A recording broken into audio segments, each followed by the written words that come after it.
Bonjour, bienvenue dans ce premier tutoriel sur lequel je vais vous expliquer à travers le logiciel Mozilla Firefox ici présent comment créer des marque-pages. Alors beaucoup de personnes me demanderont qu'est-ce que marque-page. Le marque-page est l'équivalent du favori pour Internet Explorer ou Google Chrome et on appelle ça tout simplement des marque-pages sur Mozilla Firefox. Alors dans un premier temps, la première chose à faire bien sûr, ouvrez Mozilla Firefox. Voilà, donc moi, ma page d'accueil c'est Google.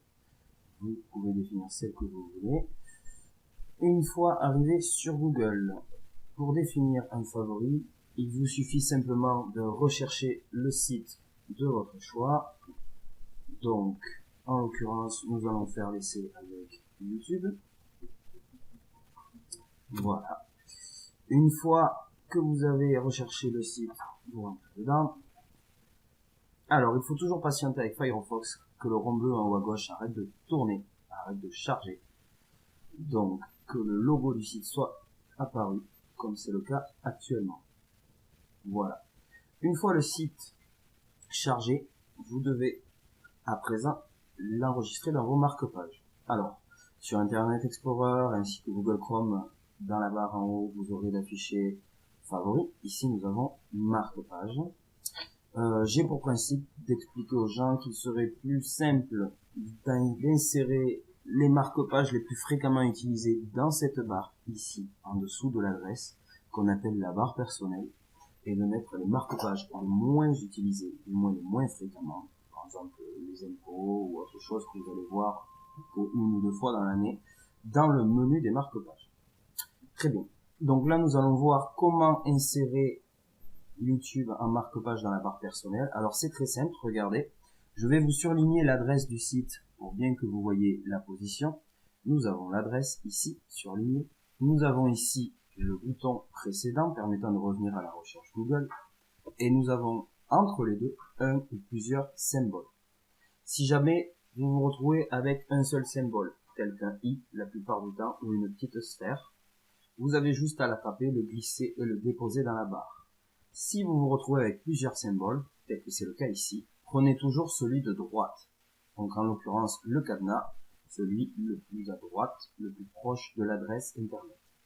Il vous suffit de vous positionner dessus, de faire un clic gauche dessus, maintenu enfoncé, comme si vous attrapiez l'icône, l'image, et de descendre sur la barre.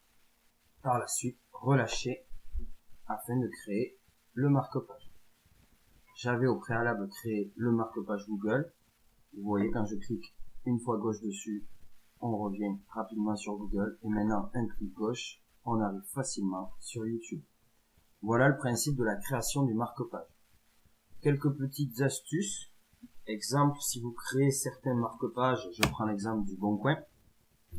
Quand vous créez certains marque-pages, avec la méthode du glisser-déposer, que je trouve bien plus facile que celle des étoiles, donc, en l'occurrence ici, il faut attraper également le cadenas, clic gauche enfoncé et déplacer. Vous voyez que le nom du site ne s'appelle pas Nickel Chrome, Le Bon Coin. On a Le Bon Coin, site de petites annonces gratuites, etc., etc. Si jamais vous souhaitez le renommer, alors il suffit de se mettre sur le marque-page, de faire un clic droit dessus et de descendre sur Propriété. Supprimer si vous voulez le supprimer. On peut éventuellement vous le montrer. Voilà. Mais, si vous voulez le renommer, vous allez sur Propriété. Il ne vous reste plus qu'à effacer le texte présent et le renommer comme vous le souhaitez. Et regardez bien, dès que j'aurai appuyé sur Enregistrer, ici en haut, le nom du Bon Coin sera modifié. Et voilà. Voilà, c'était un petit tuto pour vous apprendre à créer des marque-pages simplement et éventuellement les supprimer ou les renommer. Merci beaucoup d'avoir visionné cette vidéo. Bonne fin de journée. Au revoir.